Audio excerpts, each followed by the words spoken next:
Welcome back to another episode of Doc Tales with Cocktails, the little segment of BS Free MD with your hosts, the wonderful and incognito Tim Hindmarsh, who's channeling your Tim Dillon. Tim Dillon today. He always does his podcast in sunglasses. Yeah, if you can't see it, well, maybe that's a good thing. I call these sunglasses. You have the right to remain sexy. Today, silent. Up against the car. Today, silent. Up against the car. And I am the brains behind it all, May Hindmarsh. He's here for comedic entertainment only. Anyway, this episode is brought to you by our sponsor, NERP, and what is NERP, you ask? That's N-U-R-P.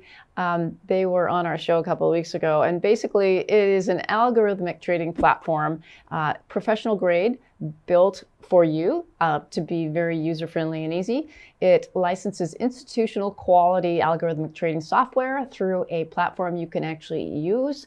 You get the algorithm, they handle the complexity, designed to identify all the momentum and inefficiencies that traditional strategies overlook.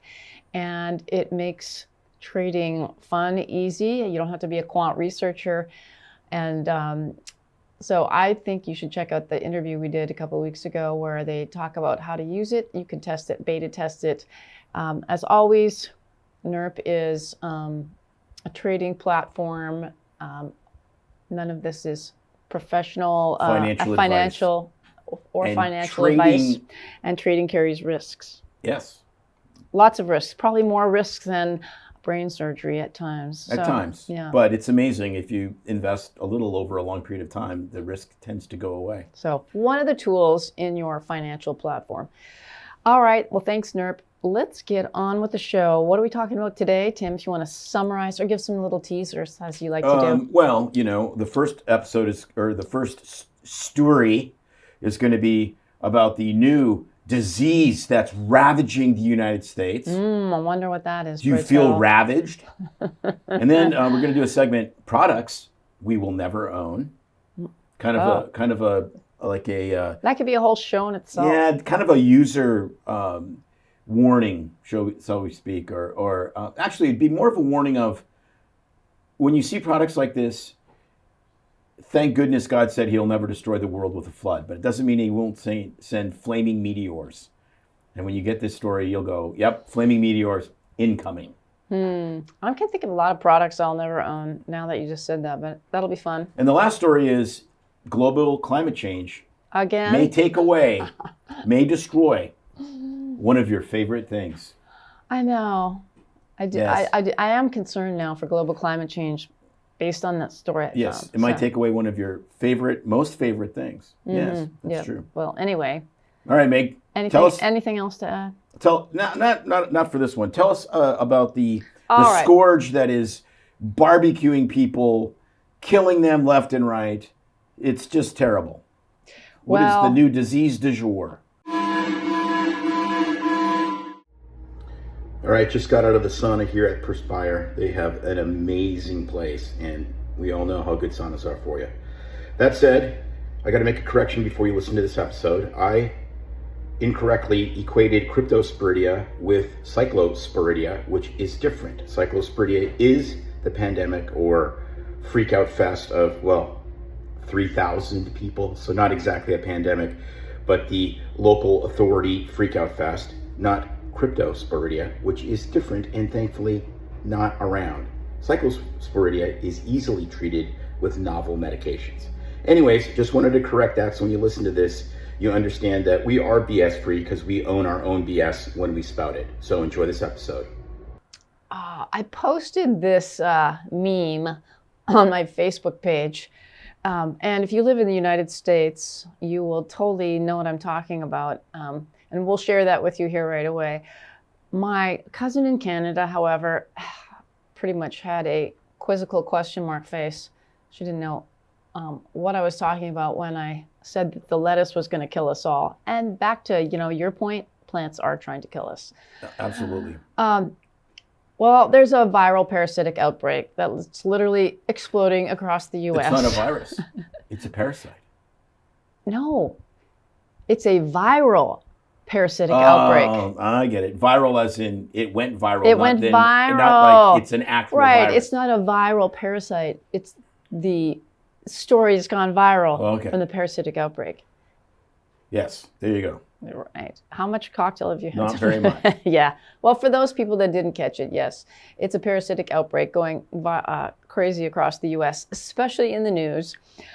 And as my favorite writer, Jenna McCarthy, put and headlined this morning, so apropos, 3,000 people have gotten sick, 300 million get a lecture about the dangers of produce and lettuce. So I was about to dish on this story, and lo and behold, I got up this morning to prep for the show. And instead of opening my Bible and reading words from the Almighty himself, the second most almighty on my list is Jenna McCarthy's Substack. And she wrote all about it and literally put the words in my mouth, and so much better. So I'm going to quote some of her writing and share all the kudos to her, and then we'll get into the story of what's happening.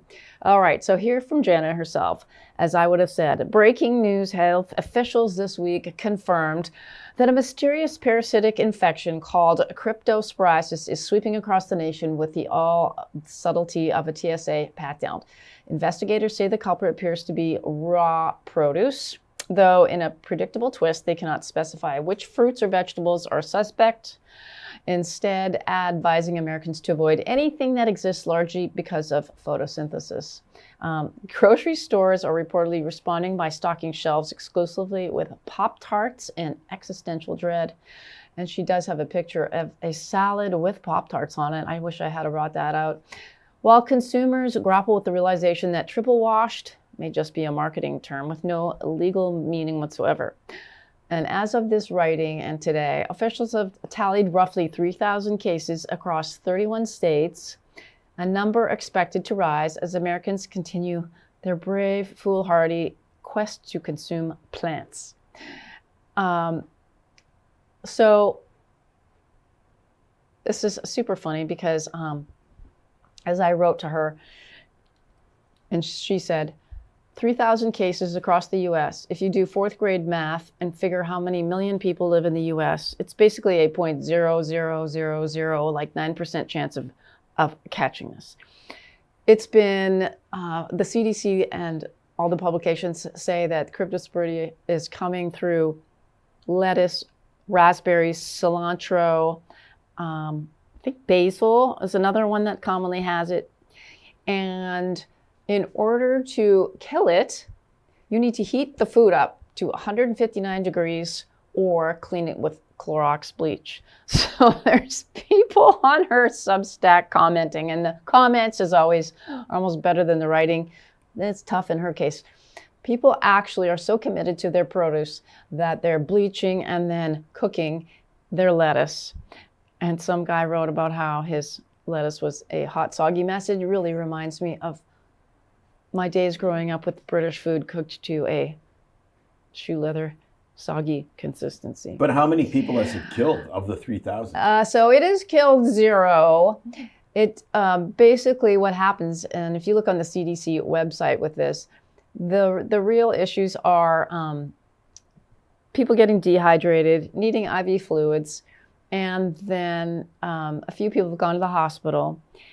But it's gotten all this attention. And even now in the news, they're talking about an anti-parasite vaccine. Did you see that coming through? I've seen that on a bunch of news clips. What? And posts. Whoa. No, I did not see that. Oh, okay, yes. I'm hitting the brakes hard and fast. And I wish I had gotten that. Okay, that is the dumbest, stupidest. I'm sorry. Okay, I am sorry. Wait. This is exactly from Tropic Thunder. Don't go full retard. You just went full retard. Right. Seriously, because but before we get to that, I want to tell people, like, there you go. What happens when you get this? It is horrible. It is literally Montezuma's revenge. You need a seatbelt on your toilet. You need to keep the barf bucket right there. You don't dare get off the porcelain throne, as I wrote. Once you dethrone yourself, you'll be wishing you hadn't, because as you run to look for a porcelain bowl to puke in, it's nasty on the other end. And this causes severe intestinal cramping, mild fever, vomiting, diarrhea. Explosive is the word everyone uses. And, oh. But you know what else causes that? Every GI virus. This is the severest form of GI virus. It's worse than norovirus, and that would be you laying on the floor, maybe moaning it's and groaning when you get it, norovirus, because it can last up to 2 weeks. Yeah, which is a long time. So the risk, okay, if I can just be a doctor for a second, this is what drives me crazy, because we have been seeing tons of GI virus in the clinic, tons and tons, okay? And patients come in and they're freaking out. I have been shitting 10 times a day for the last 3 days. And I'm like, can you keep fluids down? Yes. Okay. You don't have anything that you have to worry about. Well, what do you mean? You know, I lay a hand on their belly, make sure they don't have an acute abdomen. There's some other cause of the vomiting. It's a GI virus. How do you fix a GI virus? How do you fix a GI virus 99 times out of 100 or 99.9 times out of 100? You do nothing but drink fluids and let your body flush it out. Antibiotics for even bacterial GI infections often make them worse, not better. So I tell a patient, if you have increasing abdominal pain, you go to the ER. If you start pooping blood, then we got to do stool cultures and whatever. But generally speaking, this is the most self-limited illness of self-limited illnesses. Well, and it doesn't matter what causes it, other than some parasites, amoebic dysentery, like Giardia, which can become chronic. You can get chronic Giardia and have Giardia for like 2 years. I'm calling a timeout here, because that would be you happy that what is it? I'm 2 shits away from my goal weight. Your new pant size. Yeah. This is more than just the 3-day norovirus shits and vomiting. I mean, if you're like that dehydrated, you're missing work, you're missing school, you can't drive your kid any. I mean, it shuts things down for. Yeah, but quite a while. It can last up to 3 weeks. It doesn't generally last that long. Because anything that causes violent diarrhea usually is reasonably self-limited because your body expels it out of you. As long as you can keep oral fluids going. I'm going to find the average length of... The care you need is fluids. If you're nauseated, you need Zofran so you can drink fluids. That's exactly the problem. And then people come in and they're like, well, man. Yeah, right here. Never go full retard. Right there. That's exactly it. Never go full retard. That's exactly it. The problem is people go, well, I could be dehydrated. And I go, okay. The average length is 10 days. Yeah, that's a long time. That's a long time. But you know what? I bet you if you go from onset of diarrhea to complete resolution of diarrhea, that matches virtually every single GI virus. Because you shed a ton of digestive enzyme off of your colon, and it lays to waste. When was the last time you were laid up in the bathroom for 2 weeks? No, I get it. It's a long time, but it doesn't. But hardly anyone gets treated, and she got this wrong in the article. It isn't standard antibiotics that treat this. There is one treatment. Yes. Oh, there's 2 now. And right. I will tell you what they are. I'm going to take off my sexy glasses. Okay, so the treatment... Nitazoxanide. No. That's the only approved FDA, if we give a shit about the FDA approving anything, that's the only FDA approved anti-parasitic agent for Cryptosporidium. Bactrim. But this is the only... the CDC says Bactrim. Well, if Bactrim works, but not everyone can take Bactrim. That's a problem. Trimethoprim sulfamethoxazole, which is a sulfa-based drug, Bactrim, is what the CDC prescribes for it. However, a new study crossed our desktop as well this week for it, which is, get this, is Nano-Curcumin. And that basically is your... oh, come on. What's the other name for it? I'm having one of those menopausal brain blanks. Nano-Curcumin? No, yeah. Curcumin. Like your... What's the... like your... Oh, my goodness. I have a picture of it right here. Help me out. You're on it. Yeah, basically curcumin complex that has the pepper. Right. Which you can get from pure encapsulations. Wait just a minute. So... they've done a study that shows that Nano-Curcumin eliminates Cyclospora. Now, this is in mice. This was posted on Focal Points, I think, yesterday. And 7 daily doses of Nano-Curcumin cut Cyclospora shedding by 97.2%, eliminated detectable parasites, restored damaged intestinal tissue, and prevented infection relapse, which is a lot better than an antibiotic that's going to wipe out your gut microflora. And so the dose that you need to use... Well, it would be better than taking Bactrim, because the problem with Bactrim is it's a reasonably broad-spectrum antibiotic. Yeah, so they compared it with Bactrim, which is 77.3% effective in reducing oocyte shedding. Did they compare it against Nitaz on Oxide? No, nobody's talking about nitazoxanide. Because that's an actual... Where did you find that? That's the only antiparasitic agent that is approved for crypto, because crypto is a parasite, just like actual cryptocurrency, which is kind of a parasite so as well. People are using Bactrim, and now with this that I found, and then all the studies and reports I found, that's what they've been using. So the curcumin dose literally is like most of them, if you get curcumin, and you can get it at Costco, to Pure Encapsulations, you can get the cheap brand and the expensive. Most of those are 500 milligram doses, if you look on the bottle you have. And all you need is, it's a 0.2 milligrams per kilogram, I believe, or 2 milligrams per kilogram. So I'm like about a 60 kilogram female. That would be just over 120 milligram dose. It's tiny. I always think of the baseline stuff. Like, they're studying explosive diarrhea in mice. Of course, the big picture. Poor bastard undergraduate, or postgraduate student in their first year of their master's degree is in there picking up mice that are like blasting diarrhea out their little mouse butts. Well, what did you do today, honey? Well, I got sprayed by mouse diarrhea. I think, curcumin has a lot of good uses. They weren't trying to sell it. They was just posting about the study, but because it's pretty safe for a lot of people, it's a good alternative and something to keep in your arsenal. Okay. But your arsenal. Anyway, this story is like, people are going crazy. They're like refusing to buy stuff. Yep. As you say, plants are trying to kill us. They are. But honestly, the odds of you catching this, and they can't figure out, of course, where it came from. There's a big surge, I think, in Michigan right now.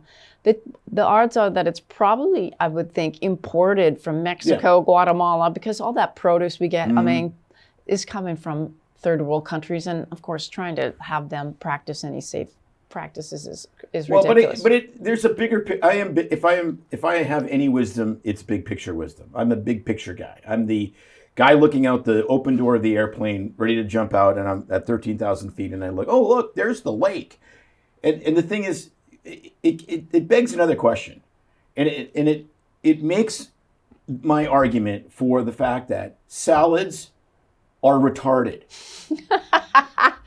Okay, they don't have brains, therefore they can't be. But salads, like, seriously, you're judging. It is their capacity to think. One of my former patients and friends that owned a restaurant, an excellent restaurant in the town we used to live in. His wife came from, I believe, the Philippines, Southeast Asia, there someplace, right? And she's like, what the hell's with the salad? Like, when she moved to the United States, you guys are always eating salad. Like, you're eating this raw crap that basically you would throw to pigs. And I'm like, exactly. Because no one would eat that. No one would eat a salad without all the accoutrement you put on the salad to make it not taste like crap. You're right. Especially an iceberg salad. Like, literally, there is virtually zero nutritional value in that. That's a wedge salad, and those are disgusting. No, but it's terrible, right? Oh, let's put 4,000 calories of mayonnaise-based seed oil garbage so we can choke this thing down and make ourselves feel like we're doing something good. No, raw vegetables are bullshit. Seriously. You shouldn't eat raw vegetables. I am convinced of that. I remember when we first interviewed Sabine Hazen, and she's like, especially the older you get. Oh, yeah. You can't, you don't lose fiber content if it's cooked. True. If you want fiber, you can cook your fiber. If you want carrots and you actually want to glean the nutrition out of it, you need to cook them. Don't eat salad. I'm not even going out on a limb. Salad is insane. Well, and the only thing more insane is a salad bar. A salad bar. Like, people just like walking and like drooling, and their bodily fluids are are like the ranch dressing on romaine lettuce. Like, it's completely crazy. Okay, I'm cutting you off. You know what? So You go to salad. a salad bar, you deserve your crypto. Salad There, I just said it. Salad is a generic term because most salad bars are laden with the things other than iceberg lettuce. I mean, it's a base, but most of the time people are just putting the broccoli, the tomatoes, all that crap together. And it's not just the white, unnutritious lettuce. I mean, you But can it's have... not cooked. Like, what could possibly go wrong? Yeah, but people eat raw. With a trough filled with raw crap that some guy in the back Gee, Tim, what about all that sushi that you eat? I wonder what could completely different. I beg It's to differ. completely different because by U.S. food prep standards, sushi has to be frozen. It can be raw, but it has to be frozen to the point where it kills every parasite that lives in it. They're not freezing the romaine. They're not, giving the romaine a loving sponge bath with bleach. So you're not going diving in the ocean for your raw scallops and having shooters on the side of the boat? No, if you go to Japan and you eat like They do that here. Like super legit raw, like cutting the hunk of tuna off the side of it and eating it raw. Yeah, you pay some money, you take some They do that chances. here. I was just watching the news yesterday, and this company just north of Tampa has this big expedition where you can go get scallops. They take you diving and you harvest the scallops, you cop them open and have a little ceviche on the side of the boat. Not for me. But, back to this whole thing. So it's not just lettuce. Lettuce is one of them, but there's raspberries, there's cilantro, there's snow peas are another one. It's not just the lettuce. And this has happened before. I mean, I found the last outbreak of this Cyclospora thing was back in June 2020. It was bagged salad, the Fresh Express, the safe one at Publix in a bag. And I forget how many days it lasted. Right. But honest, I'm sorry. We got to move to the next story. But this is the biggest nothing burger with cheese in the history of nothing burgers with cheese, because it's not E. coli. Remember when Odwalla? Oh, I'm gonna have a mixed green drink filled to the brim with E. coli, which routinely kills people with infective diarrhea. Right? Oh, I know all about it. Is an infective diarrhea that will send you to the dialysis Well, unit I had it. and kill you. I had it. Right? So That's a huge the joke in problem. the comments is that everybody's, of course, running to the pizza bar as well as Taco Bell. However, I will never eat Taco Bell again because I did get E. coli. 3 days of pooping strawberry jam before we went to Florida.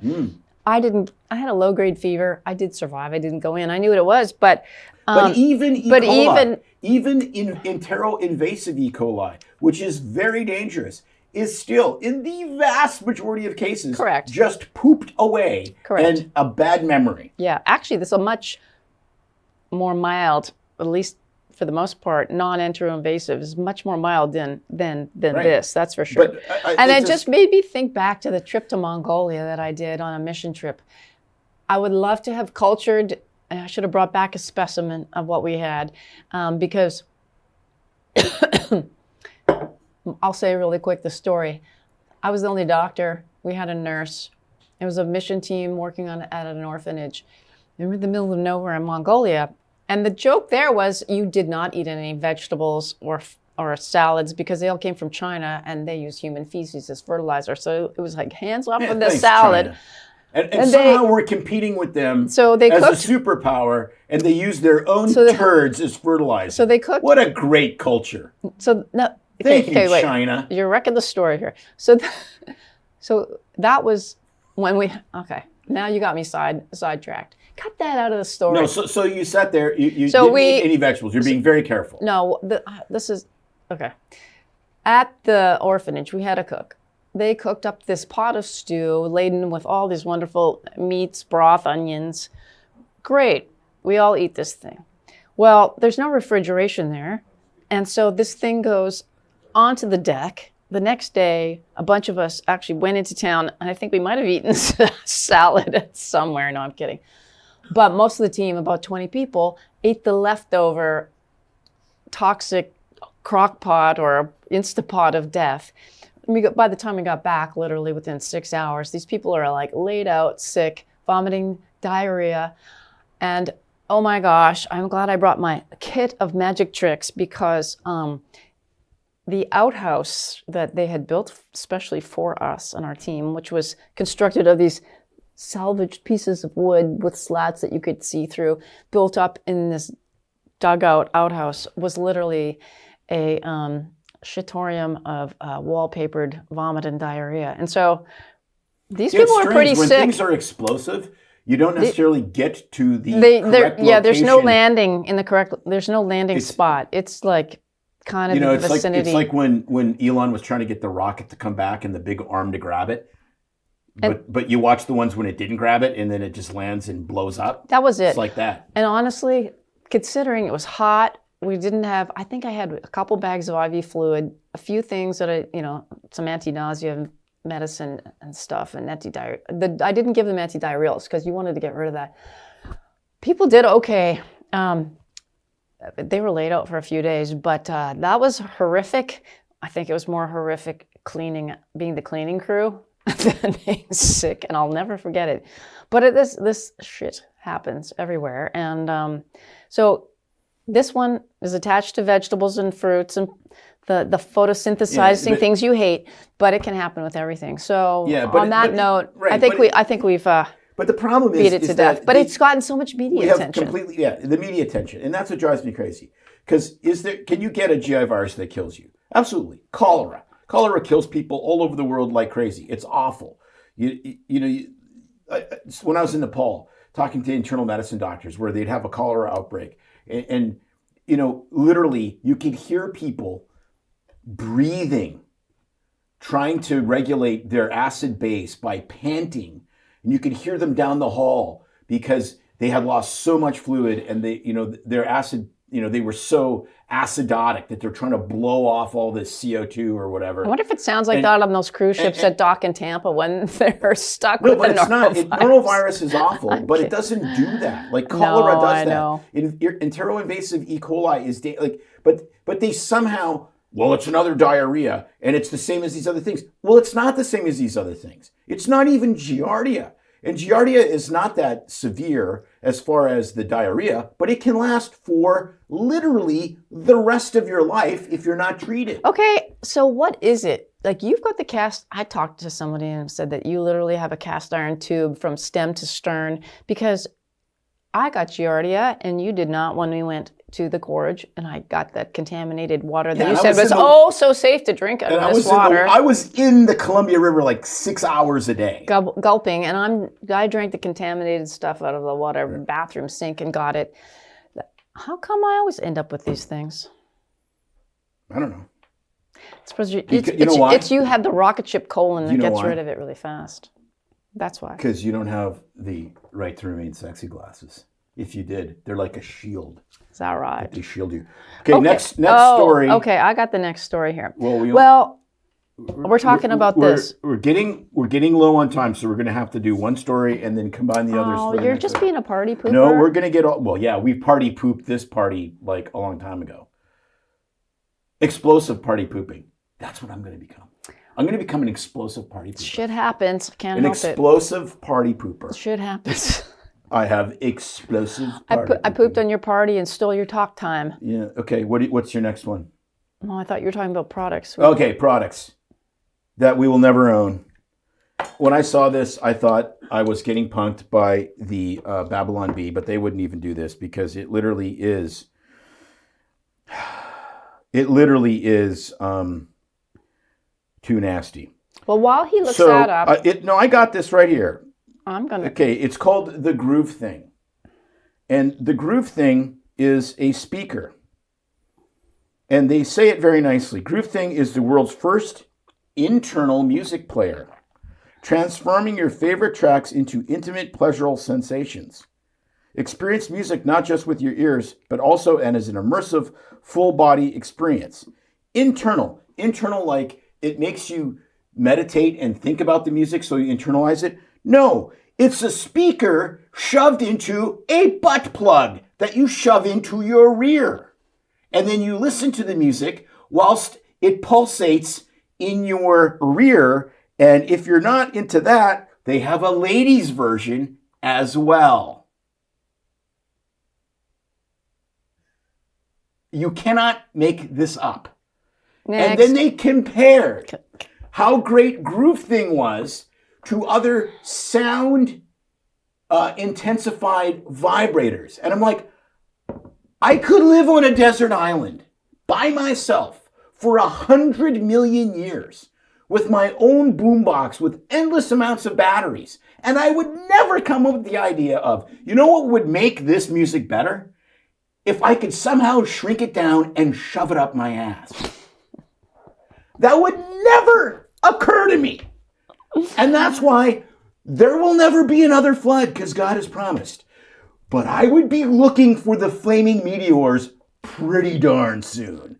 Because I think humanity has now, based on groupthing, jumped the collective shark of debauchery. Yeah, that's just as sick and twisted, and then you can find that kind of crap anywhere. Oh, but there's a Kickstarter. You can donate to it if you'd like. You'll get a deal.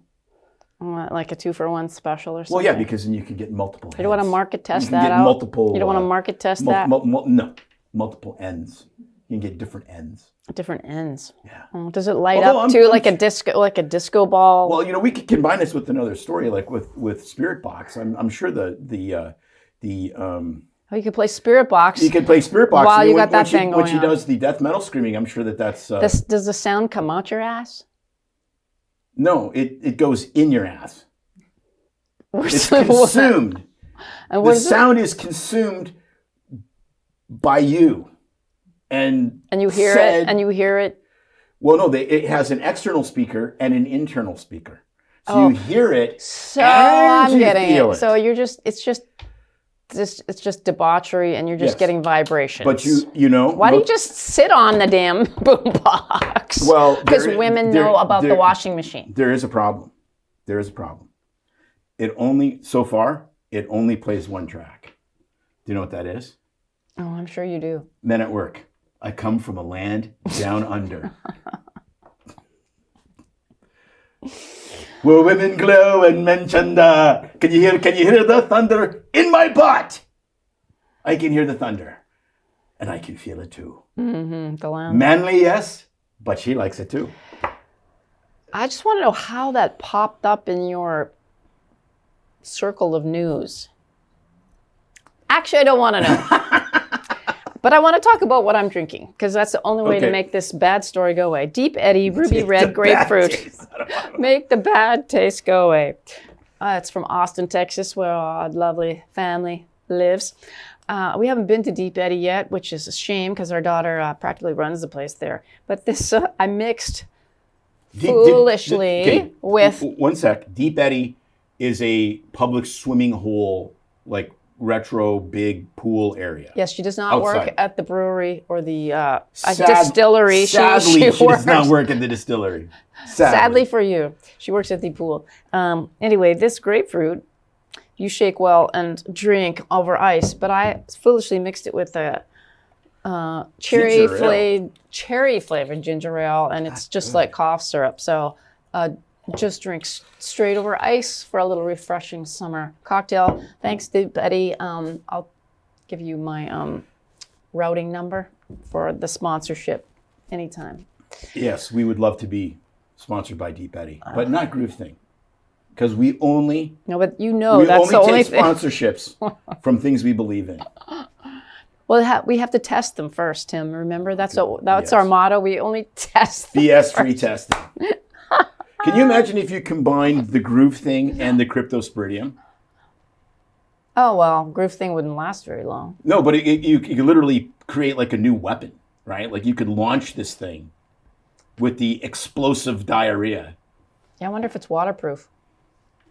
Guess we could find out. Even flow. Oh, my. Well. All right. Well, I think that I think we need to flush this episode. We do. And move on, and we will stay tuned for the next episode of Doc Tales. Oh boy, do we have some good stuff coming. We continue off what we left out with today, update you on our little antics over the weekend, and find out what other great inventions Tim has discovered. I come from a land down under. Until then, keep it BS free. Cheers. It's no secret that medicine is a bit, uptight. That's why Tim and I created BS Free MD, to mix things up a little and have fun in the process. Besides, we are having these exact same discussions all the time, so we thought we might as well invite everyone to the party. If you really like us, you can get plenty more, and maybe see one of Tim's cool tattoos on our Instagram or Facebook pages at BS Free MD. See you next time.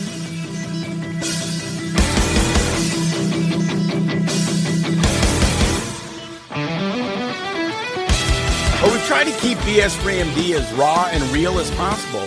We can't be held responsible for any medical decisions or discussions had as a result of what you've heard on the show. We know, bummer. But the truth is, we really do care about your questions. So feel free to reach out to us by email at doc@bsfreemd.com.